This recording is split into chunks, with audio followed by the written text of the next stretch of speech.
traducción y además es un pasaje compacto, breve, y vamos a leer los puntos otra vez. Mateo 16, del 13 al 17, y he titulado a este mensaje, lo he titulado Pedro identifica a Jesús como el Cristo. Ahora, nuestro reto es determinar cómo le vamos a identificar nosotros, cómo tú lo identificas. Dice la Biblia, Mateo 16, del 13 al 17. Viniendo Jesús a la región de Cesarea de Filipo, preguntó a sus discípulos diciendo: ¿quién dicen los hombres que es el Hijo del Hombre?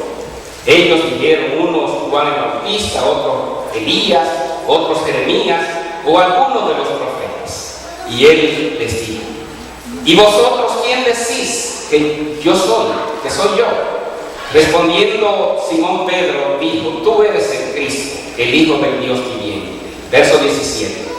Entonces respondió Jesús: bienaventurado eres, Simón, hijo de Jonás, porque no te lo reveló carne ni sangre, sino mi Padre que está en los cielos. Vamos a orar. Dios eterno que estás en el cielo, gracias por la lectura de tu palabra. Gracias porque ella encierra vida, porque hay un propósito por el cual el Señor hace esta pregunta. Señor, revélanos ahora lo que tú quieres darnos a conocer en el día de hoy, en esta fecha, a partir de la lectura de esta palabra. Gracias, Señor, te damos porque tú nos iluminas, tú nos alimentas. Danos el alimento necesario para la ocasión. En el nombre de Jesús oramos. Amén. Ahora, yo quisiera que nos fuéramos al contexto en el cual se encuentra Jesús y sus discípulos cuando Él hace esta interrogante a sus discípulos. Era la época culminante en el ministerio del Señor. Jesús había hecho muchos milagros, había multiplicado panes y peces, tocaba a los enfermos y eran sanados, sacaba demonios, echaba fuera demonios. Tenía un ministerio intenso. Era el clímax, podría decir, de su ministerio. Ya la cruz se acercaba, el momento de su agonía también estaba cerca.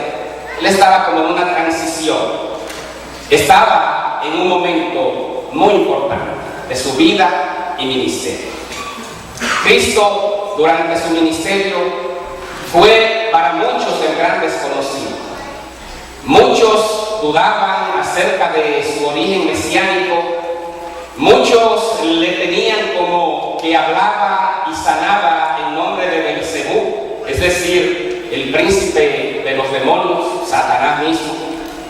Jesús era el gran desconocido, y quiero decirles que la gente entendió verdaderamente quién era Jesús después de su muerte y su resurrección. Después de la resurrección de Jesús fue que los discípulos le fue quitado el velo. Pedro, antes de la crucifixión de Jesús, los discípulos que iban camino a Emaús, para mucha gente Jesús fue un gran desconocido. Después que Él se aparece, Tomás dudó de Él. Después de la resurrección, entonces, es que Cristo adquiere el verdadero carácter que debe tener en nuestra vida. Y yo me atrevo a decir también que en la época de Jesús y la época de hoy, si lo traemos a comparación, muchos de nosotros, o en su mayoría, sabemos más acerca de Jesús que los que supieron los discípulos antes de su resurrección. ¿Por qué? Porque el Espíritu Santo todavía no había sido revelado. Pedro no sabía sobre Jesús mucho. Los hermanos de Jesús, la familia, en su entorno, en Nazaret, se desconocía mucho. Por lo tanto, Jesús era el gran desconocido. Ahora, me llama mucho la pregunta que Jesús hace antes de iniciar la conversación con los suyos. Y esta pregunta, que generó varias respuestas, la encontramos en el versículo 13 del capítulo capítulo 16 que leímos. Viniendo Jesús a la región de Cesarea de Filipo, preguntó a sus discípulos: ¿quién dicen los hombres que es el Hijo del Hombre? Es una pregunta que conlleva varias respuestas. ¿Quién dicen los hombres que es el Hijo del Hombre? Cuando Jesús habla del Hijo del Hombre, habla de su nacimiento virginal, habla de Dios hecho hombre, hijo de hombre por su naturaleza humana. Entonces, ¿quién dicen los hombres? En mis tiempos de estudiante, han pasado muchos años ya, había un líder estudiantil que siempre acostumbraba a preguntar: ¿y quién dice la gente acerca de mí? Él era un poco revoltoso, era en los tiempos de UNER, FEFLAS, no sé, me estoy yendo a los años principios de los 80, quizás final de los 70.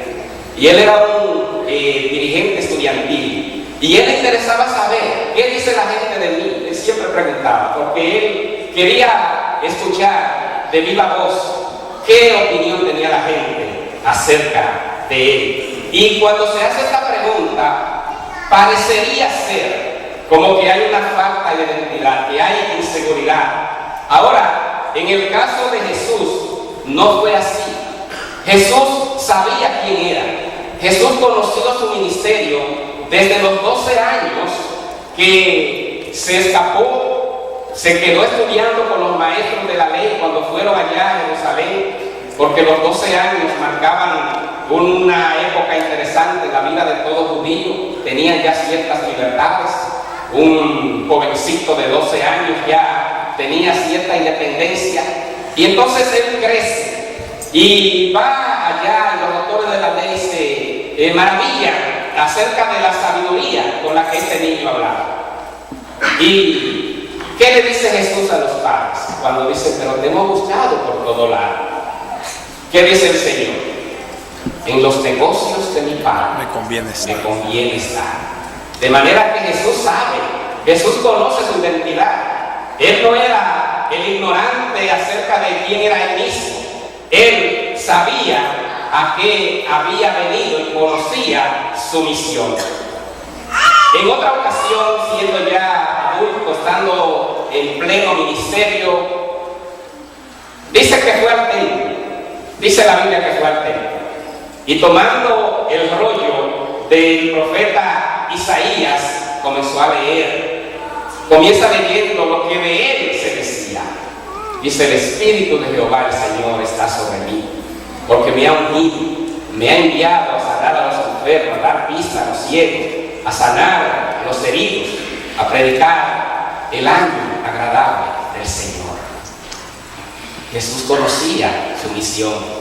Jesús conocía, por lo tanto, su ministerio. Pero cuando hace la pregunta, los discípulos parecen estar confundidos. El pueblo está confundido.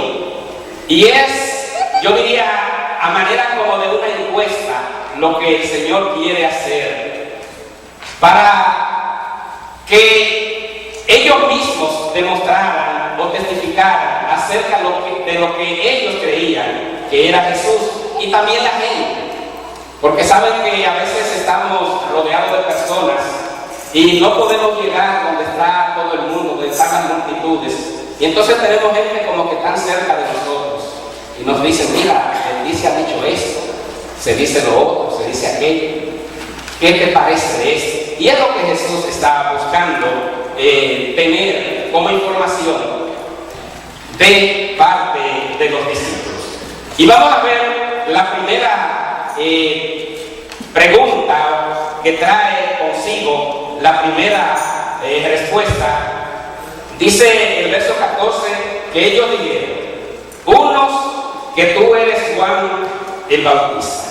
Ahora, ¿qué relación podría haber entre Jesús y Juan el Bautista? Vamos a ver qué nos dice la Biblia en Lucas 3, capítulo 8. Dice: haced pues frutos dignos de arrepentimiento, y no comencéis a decir dentro de vosotros mismos: tenemos a Abraham por padre, porque os digo que Dios puede levantar dar hijos a Abraham aún de estas piedras. Señaló unas piedras que estaban ahí. Y entonces, esta era una de las opiniones que tenía la gente acerca de Jesús. La gente dice que tú eres Juan el Bautista. Recuerden que estamos en una época en que, para ese entonces, donde los fariseos eran los más hostigadores del Señor. Los fariseos creían en la resurrección de los muertos, no así los saduceos. Entonces ellos decían, bueno, la gente dice que fue que Juan el Bautista resucitó entre los muertos y que Juan anda en medio de la gente. Entonces, Juan el Bautista anunciaba el arrepentimiento. Jesús mismo en su ministerio también anunció el arrepentimiento. Y podemos encontrar infinidad de pasajes en la Biblia donde Jesús le pide el arrepentimiento a la gente. En el Sermón del Monte encontramos un cúmulo de enseñanzas espirituales y morales, donde habla de las bienaventuranzas, habla de los de limpio corazón, porque ya la han lavado con la sangre de Cristo. En una ocasión Jesús visitó la casa de Zaqueo. Zaqueo era un cobrador de impuestos que extorsionaba a la gente, al pueblo, como era la costumbre de la época. Cobraban de más para quedarse en la bolsa con más dinero del que debían reportar al imperio romano. Y a Zaqueo le dice que cambie de actitud. A Zaqueo le pide que se arrepienta también. La salvación llega a la casa de Zaqueo y Zaqueo recibe la salvación. Y cuando la salvación es llegada a la casa de Zaqueo, Zaqueo entonces dice, la mitad de mis bienes doy a los pobres. ¿Qué pasó? Se arrepintió. ¿Qué significa arrepentimiento? Cambio de actitud. Zaqueo cambió de actitud, se arrepintió. Por lo tanto, ellos veían algo parecido en Jesús y Juan el Bautista, que predicaba el arrepentimiento. Al joven rico, el Señor también le pide un cambio de actitud. Vende los que tienen y dalo a los pobres, y tendrás tesoro en el cielo. De manera tal que el Señor predica el mensaje del arrepentimiento, y el mensaje del arrepentimiento ha llegado a esta iglesia en el día de hoy. ¿Cuántos se sienten arrepentidos de los males que cometieron en el pasado? Levanten sus manos. Es un grupo de arrepentidos, personas que cambiaron de actitud. El arrepentimiento significa dar media vuelta, dar la vuelta al pecado y volverse de espalda al mundo y seguir a Dios. Entonces, eso es lo que significa arrepentimiento. Y la gente continúa dando su opinión acerca de Jesús. Otros que eran Jeremías. ¿Qué pasaba con Jeremías? Vayamos a Primera de Reyes, capítulo 17.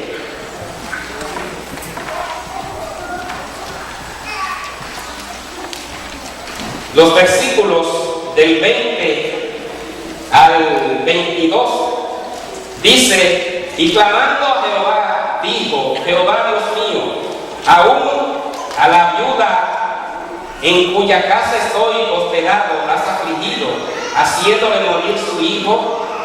Y se tendió sobre el niño 3 veces y clamó a Jehová y dijo, Jehová Dios mío, te ruego que haga volver el alma de este niño. Y Jehová oyó la voz de Elías y el niño volvió y revivió. Entonces ahí lo están comparando también con Elías. Elías había orado y un niño había sido resucitado. ¿Qué pasaba con Jesús? Jesús también resucitaba los muertos. Visita en una ocasión la casa de Lázaro, Marta y María, sus hermanas, y el Señor da una palabra de autoridad: Lázaro, ven fuera. De manera que ellos lo ven como un Elías que ha vuelto porque está también resucitando a los muertos. De manera que encontramos estas similitudes. Y ahora vamos a ver lo que ocurre también con los que dicen, ahora sí, lo de Jeremías. Lo de Jeremías son los que podemos encontrar dentro del contexto de Jeremías 13, 17. Anteriormente habíamos visto lo de Elías más bien. Ahora, de Jeremías 13, 17.